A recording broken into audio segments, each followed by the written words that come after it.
Vez o meu bom dia, boa tarde para você que está acompanhando esses estudos no canal. Hoje eu vou falar especificamente da graça. Nós havíamos feito a introdução e hoje eu quero colocar esse assunto que é de suma importância para quem segue o cristianismo. A graça, ela teve seu começo lá no Gênesis. Alguns cristãos evangélicos afirmam que a graça começou após Jesus na cruz, mas não é isso que a Bíblia deixa claro sobre a graça.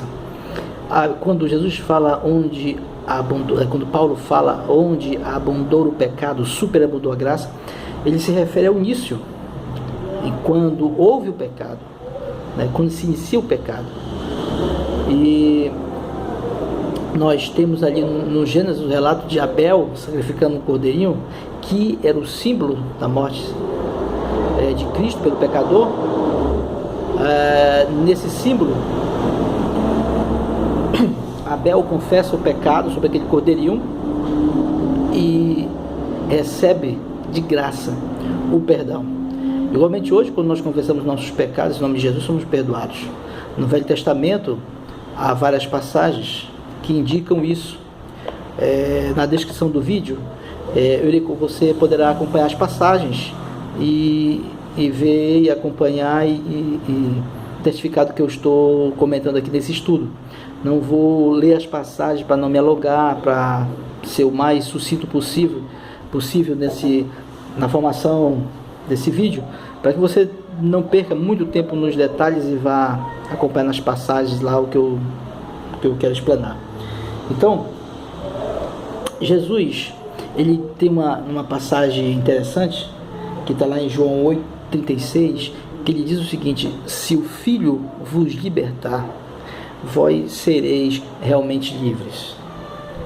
E essa passagem, ela deixa claro que a liberdade, através da graça, ela só pode vir através de Jesus. Aí você pode dizer assim: mas eu já sei. Muita gente diz já sei, pode dizer já sei, já entendo que é assim, que sou salvo em Jesus, a graça vem em Jesus. Mas assim como Jesus disse aos fariseus: errais não conhecendo as Escrituras e nem o poder de Deus, é muito claro que essas pessoas às vezes conhecem a graça na teoria e não na prática. O que é a graça na prática? Eu vou tentar ser o mais pragmático possível sobre esse assunto, para que você entenda o que é exatamente a graça, para ver se você realmente está vivendo a graça, se estão te pregando realmente a graça. Curto e grosso sobre esse assunto. Imagine dois pecadores, e vamos colocar uma situação hipotética de dois fumantes, Então você está lá se sentindo prejudicado, errado em fazer aquilo, em fumar, e você diz: de hoje em diante eu não vou mais fumar. Você pega a carteira de cigarro, jogou no lixo, não fuma mais. Aí você tem outra pessoa que também se sente prejudicado, se sente fazendo algo errado, mas ele diz assim: Senhor, eu não tenho forças para deixar o cigarro. E ele vai a Jesus e diz: Senhor, eu não consigo deixar o cigarro, mas eu sei que é errado, eu quero abandonar o cigarro, mas não tenho força de o fazer. Aí a ação de Cristo na vida dele vai fazendo com que ele crie a força necessária para se libertar daquilo. Esse foi salvo pela graça. Aquele que conseguiu deixar pelo seu próprio esforço, ele deixou, muito bom, parabéns, mas não foi uma ação da graça. Esse ato dele não o remete à salvação. Então, muitas pessoas estão dentro das igrejas, vivendo o cristianismo, fazendo obras de atitude, tendo obras, tendo atitudes que se enquadram dentro dos padrões dogmáticos de suas igrejas, e se acham vivendo sob a graça de Cristo. Você pode fazer algo por emoção, você pode fazer algo por decisão particular, por opinião, mas isso não lhe remete à graça. Um dos grandes exemplos disso nós encontramos na questão do jovem rico. O jovem rico chega para Jesus e diz: olha, eu faço tudo isso, eu guardo os mandamentos. Aliás, uma coisa interessante quando ele chega para Jesus e diz assim: Senhor, o que eu devo fazer para ser salvo? Uma pergunta que todos gostariam de fazer para Jesus, esse jovem rico fez. Imagine quantos não gostariam de encontrar Jesus e fazer essa pergunta: Senhor, o que eu devo fazer para ser salvo? E ouvir de Jesus a resposta. Mas essa pergunta já foi feita. O jovem rico a fez e olha a resposta de Jesus para aquele jovem: porque me chamas bom? Bom só existe um, que é Deus. Se você quer entrar na vida, guarda os mandamentos. Essa foi a resposta. Não tem outra resposta. Mas aí você pode pensar: como fica então? A salvação é pelas obras? É pela prática dos mandamentos? É pela graça? Acontece que graça e obra são duas coisas totalmente conectadas e inseparáveis. Existem religiões que separam a graça das obras e existem religiões que separam as obras da graça, a fé das obras, e outras separam as obras da fé. Mas ele disse: guarda os mandamentos. Agora, só que esse é o detalhe importante da graça. É que quando ele falou guarda os mandamentos, ao mesmo tempo, mais tarde, Jesus diz: sem mim nada podeis fazer. Se sem mim nada podeis fazer, como aquele jovem estava guardando os mandamentos? Para a sua igreja, a igreja do jovem rico, ele guardava os mandamentos. Para aqueles padrões dogmáticos daquela igreja, aquela igreja judaica, aquele sistema, ele era visto como uma pessoa perfeita, que realmente se enquadrava dentro dos dogmas religiosos, dentro dos padrões religiosos. E Jesus mostra para ele que sem Jesus não adianta você guardar os mandamentos, sem ele. Então, foi mostrado para o jovem rico que, na verdade, as obras dele não lhe qualificavam como cidadão do céu, porque elas eram baseadas simplesmente em vontades, em cunhos sociais, em puramente, como posso dizer, litúrgico, né? Ligado exclusivamente à igreja em si e não à fé. É por isso que em Romanos 1,5 Paulo deixa claro que Deus chama um povo para a obediência por meio da fé. Foi o que Jesus falou para o jovem rico: o que eu devo fazer para me salvar? Guarda os mandamentos. Aí Paulo complementa em Romanos 1,5: é uma obediência que vem pela fé. Aí, irmão, é importante você entender o que é graça nesse sentido, que se você estiver fazendo qualquer coisa, se você dizer: eu não uso um brinco, eu não vou usar um brinco, não vou usar uma saia curta, eu vou agora fazer isso porque a igreja diz isso, se não for por meio da graça, não adianta. Isso não lhe remete à salvação, não lhe qualifica como cristão. Então há muitas pessoas que estão vivendo essa aparência cristã, estão até aceitando os dogmas, vivendo conforme os dogmas, estão satisfeitos com essa vida, como o jovem rico estava satisfeito, e ele cria tanto que estava perfeitamente qualificado para o céu, que resolveu desafiar, né? Chegar a Jesus e dizer para Jesus: olha, eu estou qualificado, eu quero só que tu diga para todo mundo que eu sou o padrão para a salvação. E Jesus desmancha totalmente aquilo. Mas Jesus não deixa implícito que ele não devesse guardar os mandamentos. Ele prova que ele não estava guardando os mandamentos por meio da fé. E aí fica claro uma coisa, irmão: a pessoa pode estar em um pecado, ela pode estar, por exemplo, no adultério, e de repente ele vai na sua igreja e o pastor diz para ele: irmão, você tem que abandonar esse pecado. Ele pode até abandonar, seguindo o conselho do pastor, mas isso não lhe remete à salvação. Quando você abandona o pecado pelo seu desejo, as suas forças, pela sua vontade, o que é possível qualquer pessoa, ou a qualquer pessoa, relativamente a determinado tipo de pecado. Tem pessoas que conseguem deixar de fumar, outras não, mas tem pessoa que consegue deixar de fumar, mas não consegue deixar de beber e assim por diante.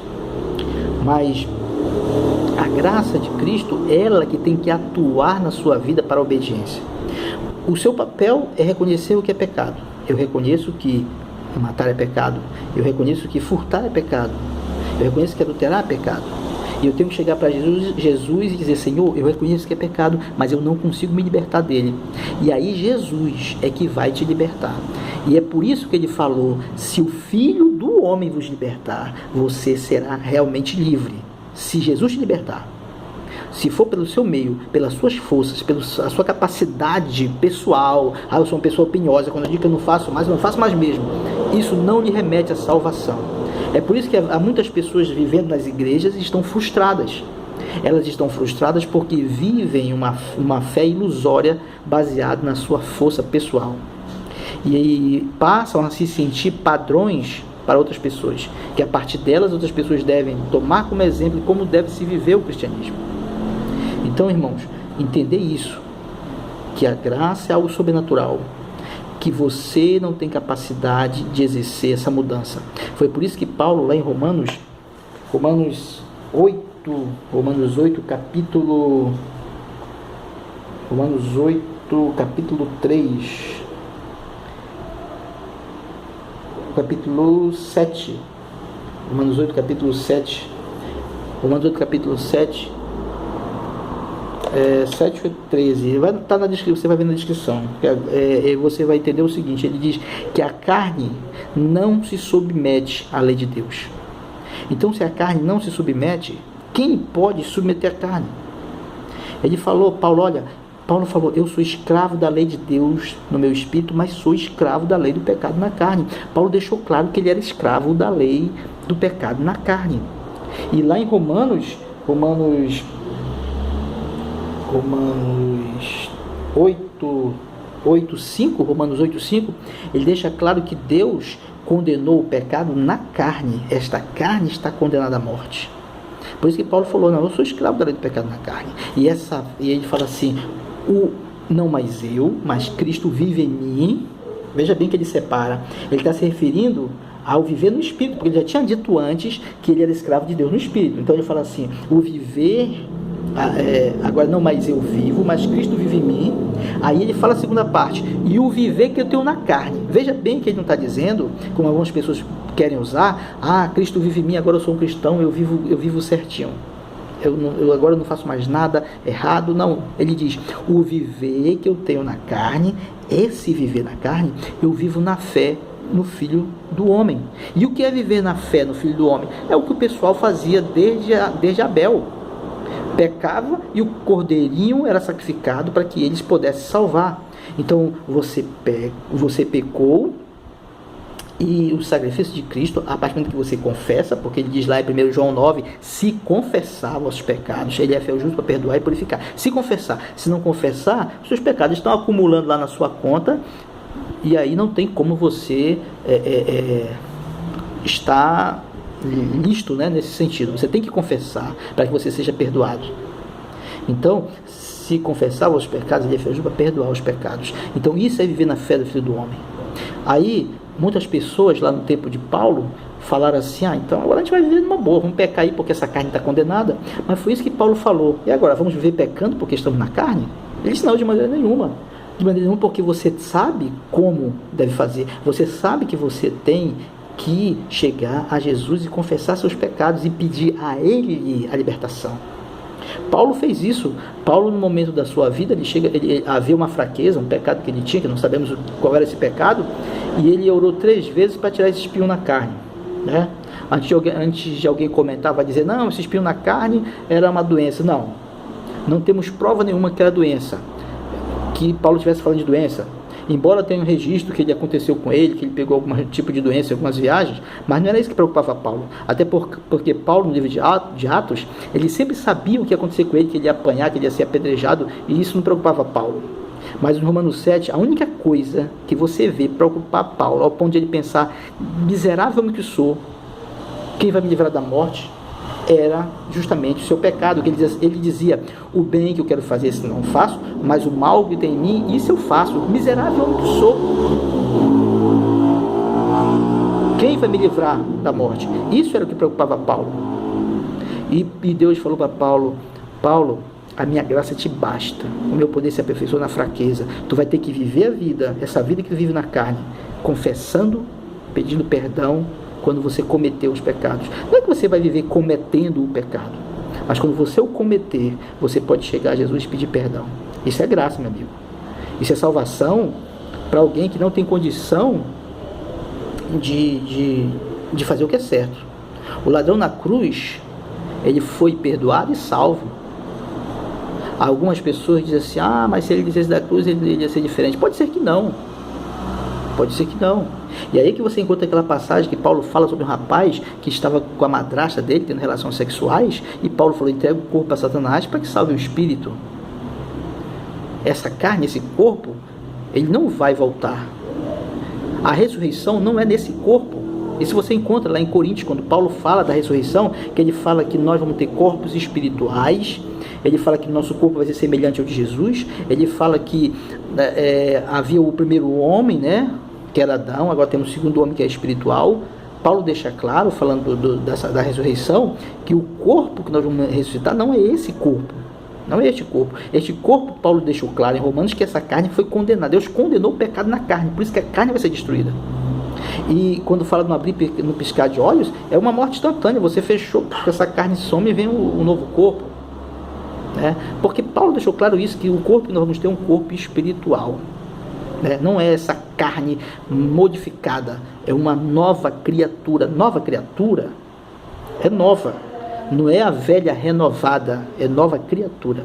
Então, irmãos, viva a graça verdadeira. Se você tem algum pecado que você se sente pressionado por ele, confesse a Jesus. Se ele não libertar você desse pecado, é porque ele quer que você se aperfeiçoe e que você entenda que ele que é a razão da sua salvação, não as suas qualificações pessoais, não suas qualidades. Então, Paulo era o fariseu dos fariseus. Paulo queria ser perfeito, e Deus mostrou para ele o seguinte: Paulo, meu poder se aperfeiçoa na fraqueza. Se Paulo fosse, Deus tirasse aquele espinho na carne, aquele mensageiro de Satanás, que ele chama mensageiro justamente por isso, porque era o acusador, Paulo talvez se enchesse de orgulho, se achasse muito melhor. E ele mesmo diz, em algumas passagens anteriores, para que ele não se sentisse orgulhoso, foi colocado um espinho na carne dele, um mensageiro de Satanás, um acusador. E aí, na sequência, no verso 10, Paulo vai dizer assim, lá nessa passagem de Gálatas 2:20, ele fala o seguinte, acho que no verso 10 ou verso 20, ele diz assim, mas graças a Deus, né, pelas minhas fraquezas, pelas minhas privações, ele não fala normalmente de doença, né? Fala das suas fraquezas, como Paulo também como Pedro também falou das fraquezas humanas, né? Isso tudo você vai ver lá na descrição que eu estou falando, você vai acompanhar os versos. Então, que Deus possa nos abençoar, irmãos. Nós vamos sempre trazer aqui assuntos de forma mais interessante, para que você possa entender como funcionam as coisas realmente, para não ficar se prendendo a ideologias, a dogmas religiosos que não te levam à verdadeira salvação, que é Jesus. Você quer ser liberto? Se entregue a Jesus, que o Filho do Homem, esse vai dar a verdadeira liberdade. Você pode fazer a coisa certa sem Jesus, mas não adianta de nada. Você lembra de 1 Coríntios 13? Ainda que eu desse meu corpo a ser queimado, se não tiver amor não adianta de nada. Nenhuma obra. Jesus falou, sem mim nada podeis fazer. Qualquer obra que você faça sem Jesus, qualquer ação, seja ela mais linda que for, não lhe remete à salvação. Tem que vir por meio dele. E foi isso que ele falou para Nicodemos. Nicodemos, você tem que nascer da água e do Espírito, nascer de novo. E esse nascimento não é por seu próprio poder. É algo que vem de Deus, é sobrenatural. Você só tem que escolher. O pecado, o homem só deve que escolher comer o fruto. A salvação não é mais difícil. Você tem que escolher comer o pão e beber o sangue do Filho do Homem. Escolher a Jesus, confessar seus pecados, reconhecer diante dele isso. E quando você reconhecer, você pode pedir dele a libertação. Então, que Deus abençoe. Nós sempre teremos assuntos novos. Vamos tratar de como você estudar a Bíblia pessoalmente e descobrir coisas maravilhosas sem você estar precisando de teólogos, de pastores. Você vai ver como é simples aprender da Bíblia, tão fácil. Assuntos que você às vezes não percebia por conta de você estar dentro de um sistema religioso que te deixa sempre de uma forma que você só olha para uma direção, não consegue ver o que está ao seu redor. Então, que Deus possa abençoar e que todos possam, isso possa ser recompensador, essa mensagem, né? Você sentir alívio, né? E saber que você foi perdoado. Quem gostar, quem sentir vontade de compartilhar, compartilha, dê o joinha, se inscreva no canal, e nós sempre estaremos trazendo novidades aqui para aquelas pessoas que gostam de temas religiosos interessantes e que gostam de saber um pouco mais sobre a palavra de Deus. Que Deus nos abençoe, até a próxima.